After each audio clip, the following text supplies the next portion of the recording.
Assalamualaikum warahmatullahi wabarakatuh. Berjumpa lagi bersama saya Wahyu MDK. Apa kabar buat teman-teman? Semoga teman-teman dalam keadaan baik dan juga sehat. Dimudahkan segala urusannya dan juga dilancarkan rezekinya. Pada kesempatan kali ini, saya akan membacakan cerita yang ditulis oleh Mbak Sani MDK. Dan bagaimana kisahnya, silakan simak videonya sampai habis. Dan tanpa basa-basi lagi, kita langsung saja masuk ke ceritanya.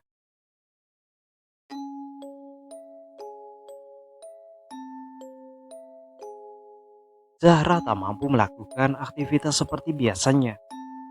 Demamnya yang tinggi membuat siswi kelas 6 di sekolah dasar itu hanya terkulai lemas di kamarnya. Sore itu, Zahra setelah meminum obat.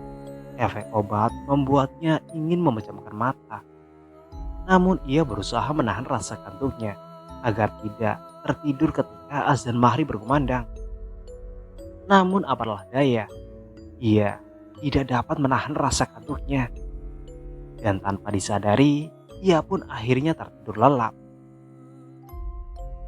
Seketika itu juga Bu Zahra yang bernama Bu Ayu mendengar suara tawa dari arah kamar Zahra. Dengan sedikit berlari, Bu Ayu menuju asal suara tersebut. Bu Ayu membuka kamar Zahra.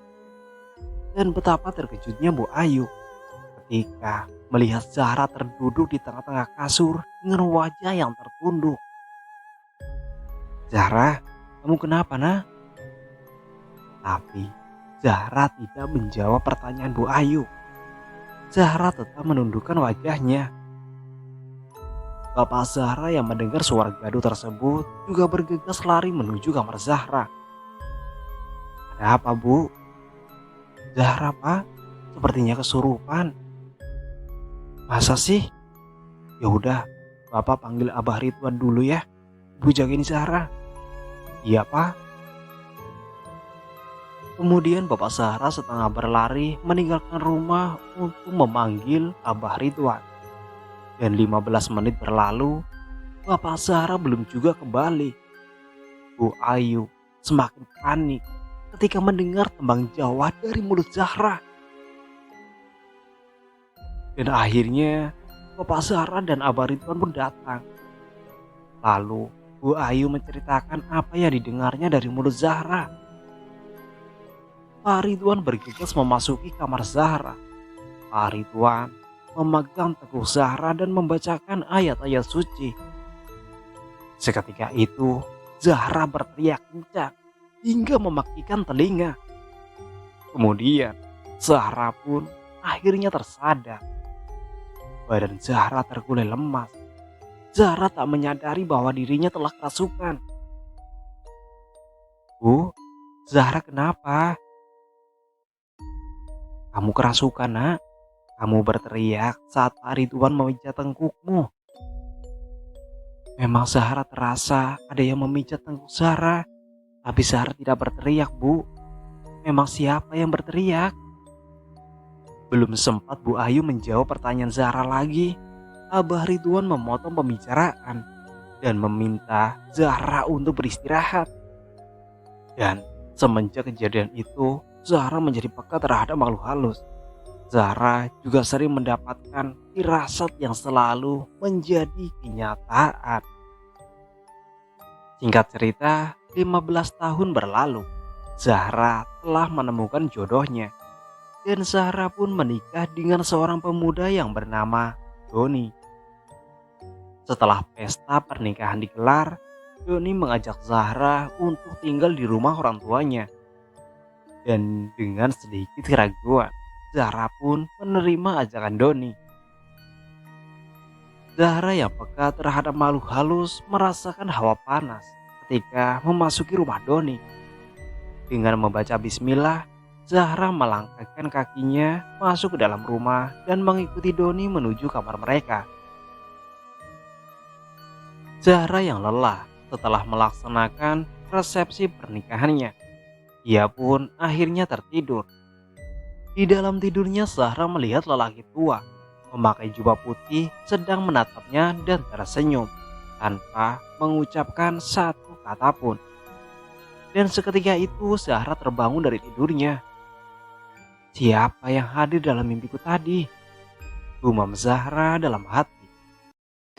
Akhirnya Zahra bangkit dari kasurnya dan berjalan menuju dapur rumah tersebut. Zahra berniat mengambil air minum untuk membasahi tenggorokannya yang terasa kering.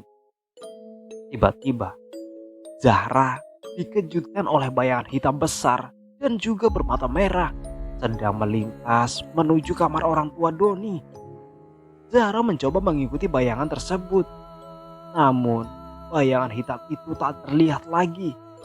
Zahra pun akhirnya kembali ke kamarnya dengan rasa penasaran yang masih bersarang di pikirannya. Sesampai di kamar Zahra, Zahra menghela nafas panjang, membuang rasa penasaran itu dan melanjutkan tidurnya. Dia mempersiapkan staminanya untuk acara keluarga yang akan diadakan di rumah Doni esok harinya. Esok hari pun tiba. Seluruh keluarga besar Doni telah berkumpul di sana. Mereka saling berbincang dan mencicipi hidangan yang telah disediakan. Tanpa sengaja, Zahra mendengar obrolan antara Pak Rudi dan Pak Yanto. Pak Rudi adalah bapak mertua Zahra, sedangkan Pak Yanto adalah kakak ipar dari Pak Rudi. Mereka berdua membicarakan luka yang ada di kaki Pak Rudi. Beberapa hari sebelum acara pernikahan Zahra dan Doni, Pak Rudi menginjak kerikil ketika berjalan di sekitar rumahnya tanpa menggunakan alas kaki yang mengakibatkan luka di telapak kakinya. Dan Pak Yanto pun menyarankan Pak Rudi untuk mengobati lukanya di rumah sakit. Rud, bawa ke rumah sakit aja, biar lukamu dibersihkan. Nanti kan di sana diobati, nanti juga sembuh. Iya mas, besok aku juga mau ke rumah sakit. Zahra yang mendengar percakapan tersebut seketika merasakan firasat yang tidak baik. Namun Zahra berusaha menepis firasat itu. Keesokan harinya, ketika Pak Rudi dan istrinya Bu Risa akan berangkat ke rumah sakit, firasat buruk dirasakan lagi oleh Zahra. Mas, aku kok merasakan firasat buruk ya? Bapak nanti di rumah sakit diminta opname.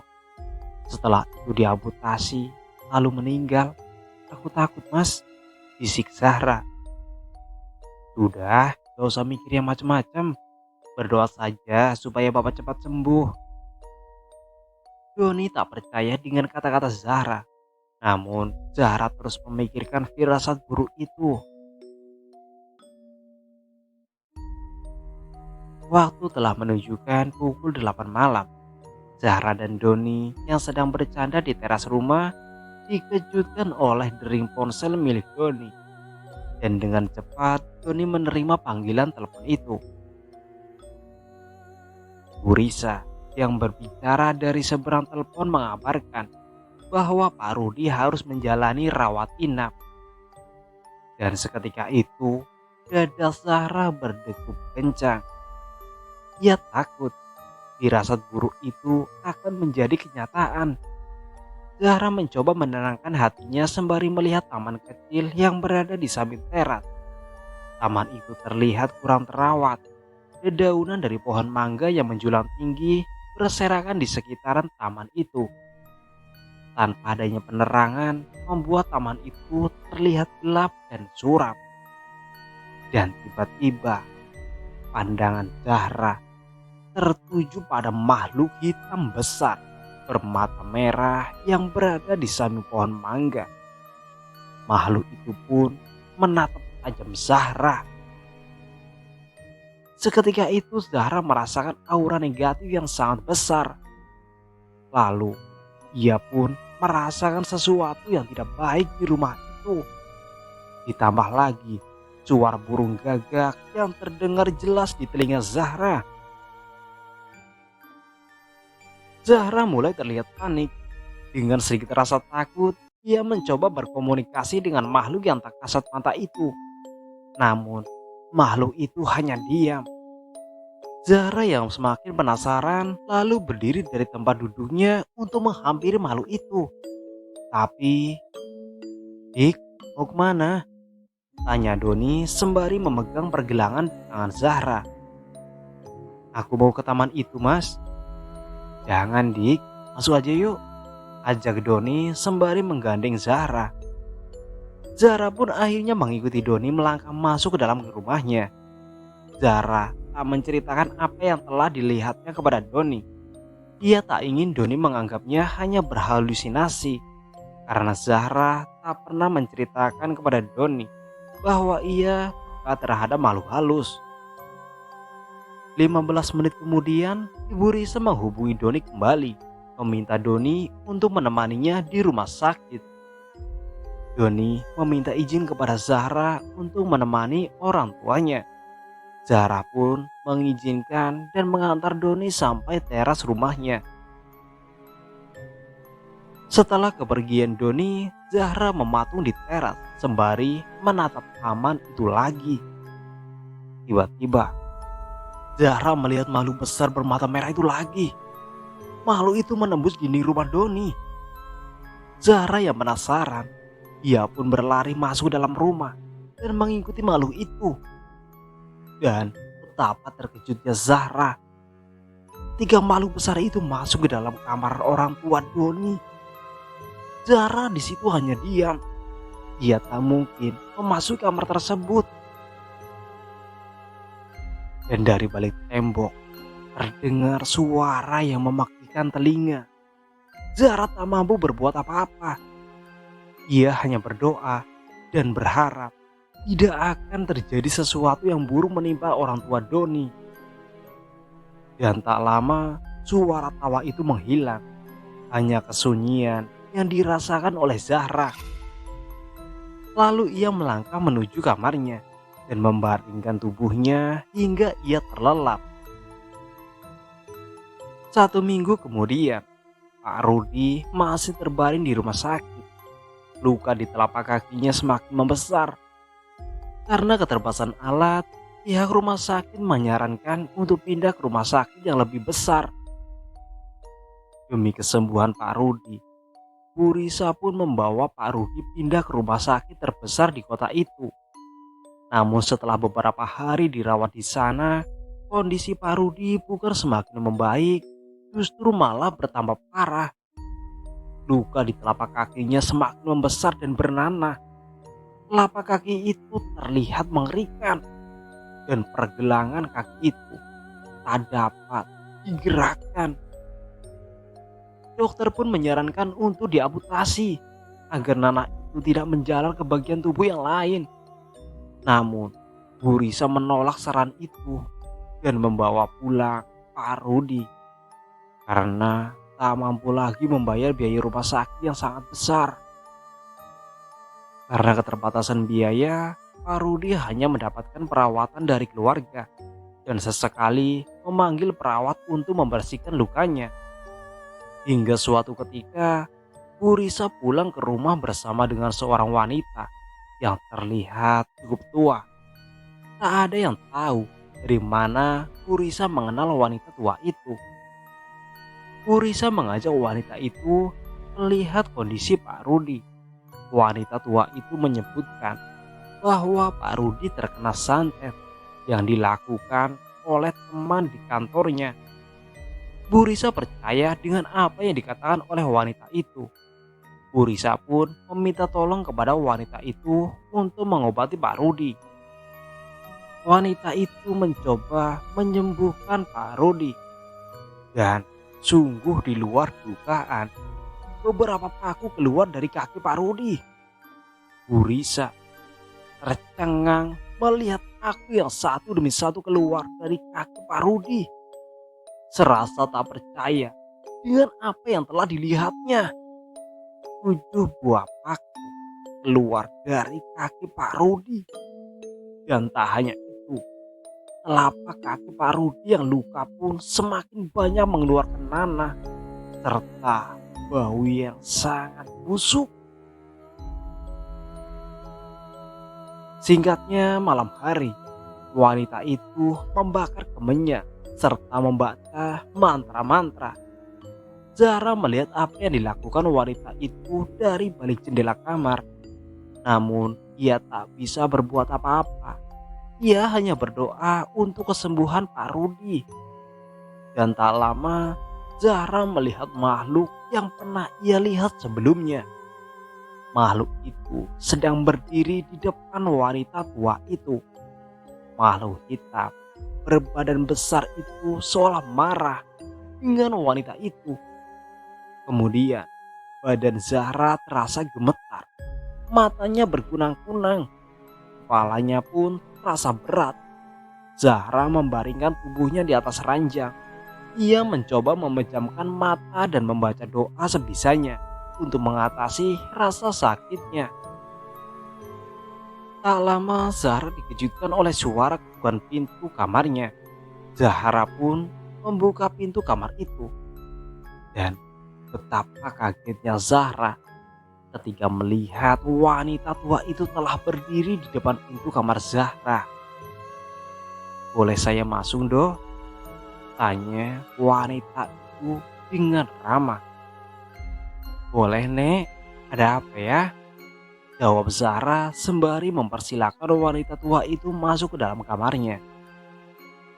"Nenek tahu kamu bisa melihat makhluk gaib, tapi kamu tidak tahu apa yang terjadi di rumah ini. Salah satu teman kantor menginginkan jabatan papa mertuamu. Makhluk gaib yang kamu lihat itu adalah jin yang ditunjuk untuk mengganggu rumah ini." Zahra belum sempat berucap, wanita tua itu memberikan bungkusan kain putih kepada Zahra dan meminta Zahra untuk menyimpannya. Wanita tua itu akhirnya bergegas meninggalkan Zahra. Zahra yang penasaran dengan bungkusan kain putih itu segera membukanya. Kain putih itu berisi keris yang berukuran kecil, setara dengan telapak tangan Zahra. Namun, keris itu terasa panas ketika disentuh oleh Zahra. Dan dengan cepat, Zahra membungkus keris itu lagi dan menaruhnya di laci meja riasnya. Singkat cerita, 1 minggu berlalu. Kondisi Pak Rudi semakin lemah. Wanita tua itu tak pernah lagi mendatangi rumah mertua Zahra. Bu Risa dan anak-anaknya pun hanya pasrah dan tak mau merawat Pak Rudi lagi. Hanya Zahra yang masih peduli dan merawat Pak Rudi. Setiap hari, hanya Zahra yang mau mengeluarkan nanah yang bersarang di kaki Pak Rudi. Meski bau nanah itu sangat busuk, tapi Zahra harus tetap mengeluarkan nanah itu. Jika tidak, Pak Rudi akan merasakan kesakitan yang luar biasa. Di sini keanehan pun dirasakan oleh Zahra. Mengapa selama di rumah sakit Pak Rudi tidak mendapatkan kesembuhan, tapi malah lukanya bertambah parah? Zahra tak ingin firasatnya menjadi kenyataan. Zahra selalu berdoa untuk kesembuhan Pak Rudi. Namun Allah berkehendak lain. Pak Rudi meninggal dengan luka yang masih menganga di kakinya. Zahra menangis histeris. Firasatnya telah menjadi kenyataan. Ia merasa sangat bersalah. Ia hanya bisa merasakan firasat itu dan tak bisa merubahnya. Ia takut akan merasakan firasat-firasat buruk lainnya. Hari itu juga rumah mertua Zahra dipenuhi dengan kerabat, tetangga, dan teman-teman Pak Rudi.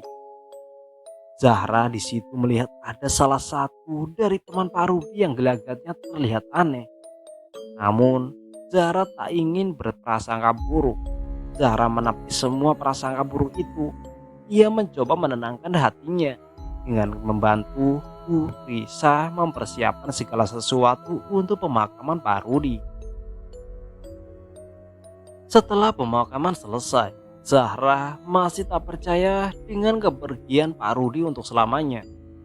Ia beberapa kali meneteskan air mata. Ia mencoba ikhlas melepas kepergian bapak mertuanya itu. Tak pernah ada yang tahu apa yang telah terjadi di dalam rumah itu. Keluarga Bu Risa menutup rapat-rapat peristiwa yang menimpa keluarganya. Zahra pun membuang keris pemberian wanita tua yang baru dikenalnya itu. Dan sampai saat ini tak pernah terungkap siapa yang tega mengirim santet kepada Pak Rudi. Karena Bu Risa dan keluarganya tak ingin mencari tahu dan tak ingin memiliki rasa dendam. Dan cerita pun selesai. Oke teman-teman, cukup sekian cerita yang dapat saya bacakan. Dan terima kasih buat Mas Sani yang telah menulis cerita ini. Dan apabila ada kata-kata yang kurang berkenan dan cara ngomongnya juga belepotan, saya pamit undur diri. Sampai jumpa di cerita selanjutnya. Assalamualaikum warahmatullahi wabarakatuh.